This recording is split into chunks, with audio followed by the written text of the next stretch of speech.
प्रिय छात्रों, कल आपका विज्ञान का पेपर हो चुका है। आशा करते हैं आपका पेपर अच्छा गया होगा। आज 15 तारीख है। एक दिन बाद हम सभी विषयों का सॉल्यूशन देते हैं, जिससे आपको आगे आने वाली परीक्षाओं में हेल्प मिल सके, पता चल सके कि पेपर का पैटर्न क्या होता है, पेपर का कठिनाई स्तर क्या होता है। आपका पेपर बहुत सरल आया था। कैसे सरल आया था वो भी अपन देख लेते हैं। अभी आपसे पहला प्रश्न पूछा गया था, बिना बुझा हुआ चूना का रासायनिक नाम क्या है? इसका रासायनिक नाम है कैल्शियम ऑक्साइड। इतना सरल प्रश्न इनको नहीं पूछना चाहिए। तो एथिन का सूत्र मेरे बच्चों होता है C2H6।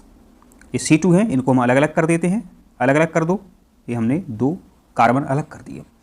अब इनके मध्य में बीच में मेरे बच्चों अपन को बॉन्ड लगाना है, यानी कि डैश लगाना है। कहीं से भी शुरुआत कर सकती हैं। 1 बंध, 2 बंध, 3 बंध, 4 बंध, 5 बंध, 6 बंध, 7 बंध। इनके अलावा मेरे बच्चों आप कहीं भी बंध नहीं ला सकते हो। आपने टोटल किया तो आंसर आएगा आपका 7। इस तरीके से आपको प्रश्न का आंसर देना पड़ता है मेरे बच्चों, समझ गए? आपको इसके लिए सूत्र पता होना चाहिए। एथिन का सूत्र क्या है, मेथिन के का क्या है, प्रोपेन का क्या है। 3 के अलावा कभी पेपर में नहीं पूछा जाता है। ठीक है। अगला प्रश्न पूछा गया है कि मादा लैंगिक अंगों का विकास व मासिक चक्र का नियमन किस हार्मोन के द्वारा होता है? इसका उत्तर है एस्ट्रोजन। देखिए, मादा को मेरे बच्चों हम क्या क्या नाम से पुकारते हैं? मादा को हम महिला भी कहते हैं और मादा को मेरे बच्चों हम स्त्री भी कहते हैं। स्त्री माने महिला। तो अब प्रश्न को दोबारा से पढ़ते हैं। स्त्री लैंगिक हार्मोन बताना है। स्त्री लैंगिक हार्मोन कौन होंगे? एस्ट्रोजन। देखिए यहां पर दिख रहा है एस्ट्रोजन, स्त्री एस्ट्रोजन। तो मादा लैंगिक हार्मोनों को हम मेरे बच्चों एस्ट्रोजन कहते हैं। आपका अगला प्रश्न है कि सौर भट्टियों में सूर्य के प्रकाश को केंद्रित करने के लिए क्या उपयोग किया जाता है? मेरे बच्चों इसका आंसर सही है आपका अवतल दर्पण।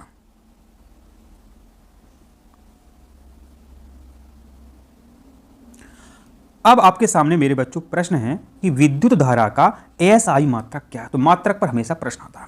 चाहे विद्युत धारा पूछ लें, चाहे विद्युत विभव पूछ लें, तो ऐसा प्रश्न आता है। यह प्रश्न अति महत्वपूर्ण है। तो विद्युत धारा का SI मात्रक होता है मेरे बच्चों एम्पियर, जिसको हम किससे दर्शाते हैं? जिसको हम A से दर्शाते हैं, A से प्रदर्शित करते हैं। प्रिय छात्रों, इसके बाद आपसे पूछे गए थे रिक्त स्थान। लिटमस विलयन को पौधे से निकाला जाता है। तो लिटमस विलयन को लाइकेन पौधे से निकाला जाता है। तो यहां पर आपको क्या लिखना है? खाली जगह में लाइकेन लिखना है। ठीक है, सरल प्रश्न है। लिटमस पेपर 2 प्रकार के होते हैं, आपको पता होना चाहिए, लाल लिटमस और नीला लिटमस पेपर। अगला प्रश्न है कि लोहे के साथ यदि निकल को क्रोमियम को मिला दें तो हमें क्या प्राप्त होता है? स्टेनलेस स्टील प्राप्त होता है। माने जो मिश्रातु बनती है, जो मिश्र धातु बनती है, उसका नाम होता है स्टेनलेस स्टील। यहां आप स्टील भी लिख सकते हैं और स्टेनलेस स्टील भी लिख सकते हैं, दोनों ही सही है। अगला प्रश्न है, सभी एल्डिहाइड में प्रकार्यात्मक समूह का सूत्र होता है। क्या होता है? यहां पर आप मेरे बच्चों बॉन्ड CHO लिख सकते हैं। अगला प्रश्न है कि पादपों में वृद्धि का नियमन माने वृद्धि का संदमन किस हार्मोन के द्वारा होता है? एब्सिसिक अम्ल। क्या लिखना है आपको यहां पर? एब्सिसिक अम्ल हार्मोन के द्वारा पौधों में वृद्धि का नियमन होता है, संदमन होता है। अब है कि मेंडल के नियम के अनुसार F1 पीढ़ी में केवल प्रभावी लक्षण ही प्रकट होते हैं। यहां आपको लिखना प्रभावी लक्षण ही प्रकट होते हैं, प्रदर्शित होते हैं। विभवांतर माने विभवांतर को मापने के लिए वोल्ट मीटर। देखिए यहां पर V से उत्तर बनेगा V वोल्ट मीटर, विभवांतर वोल्ट मीटर। ठीक है।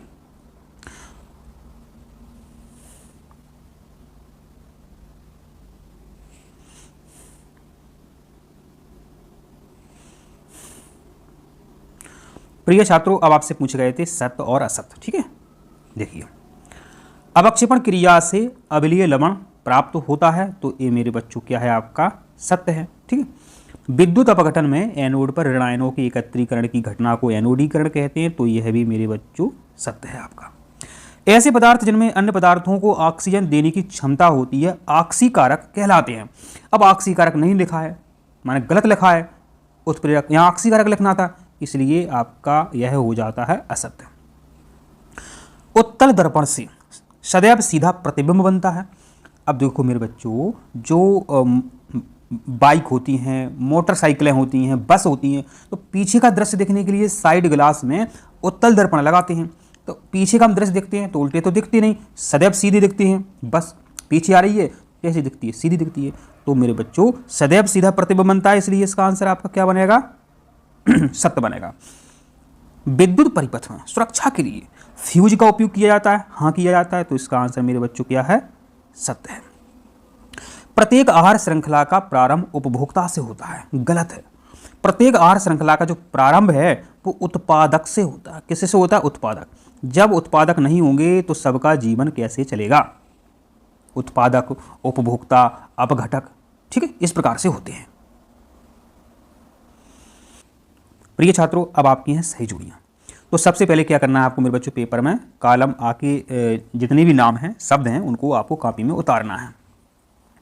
फिर आपको जो सही लगे वो सामने उत्तर पुस्तिका में लिखना है, ठीक है। आपको पेपर में ऐसा कतई नहीं करना है कि इस तरीके से आप लाइनें बनाएंगे तो ये गलत हो जाएगा, नंबर आपके काट दिए जाएंगे, ठीक है, ऐसा कतई नहीं करना। लेकिन समझाने के लिए हम आपको यहाँ इसी प्रकार से समझाएंगे, ठीक है, समझाने की बात आ रही इसलिए लिखने में टाइम लगेगा।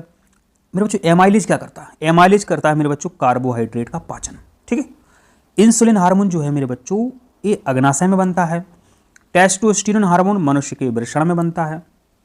पेप्सिन प्रोटीन का पाचन करता है। द्विखंडन के द्वारा जनन अमीबा में होता है।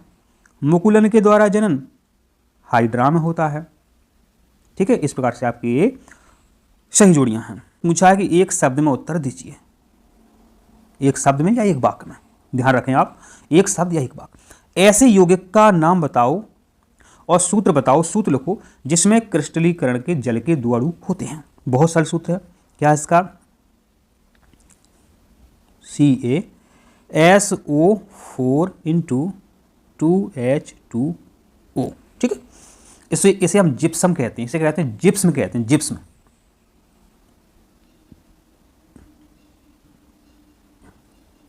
आपका अगला है एक्वा रेजिया, क्या है? तो तीन भाग HCl और एक भाग सांद्र नाइट्रिक अम्ल के मिश्रण को एक्वा रेजिया कहते हैं। साइक्लोहेक्सेन का क्या सूत्र है? C2H6, ठीक है। हमारे शरीर में पाए जाने वाले श्वसन वर्णक का नाम लिखिए। तो श्वसन वर्णक का नाम है हीमोग्लोबिन। क्या नाम है? हीमोग्लोबिन, जिसको हम एक संकेत से दर्शाते हैं Hb। अगला प्रश्न है कि इसी में दर्पण का सूत्र लिखिए। तो क्या सूत्र है? 1/U 1/V बराबर 1/F, यह दर्पण का सूत्र है। अगला है कि मानव नेत्र में प्रतिबिंब का निर्माण कहाँ पर होता है? तो यहाँ आपको लिखना है रेटिना पर, ठीक है। मानव में प्रतिबिंब कहाँ बनता है? रेटिना पर बनता है।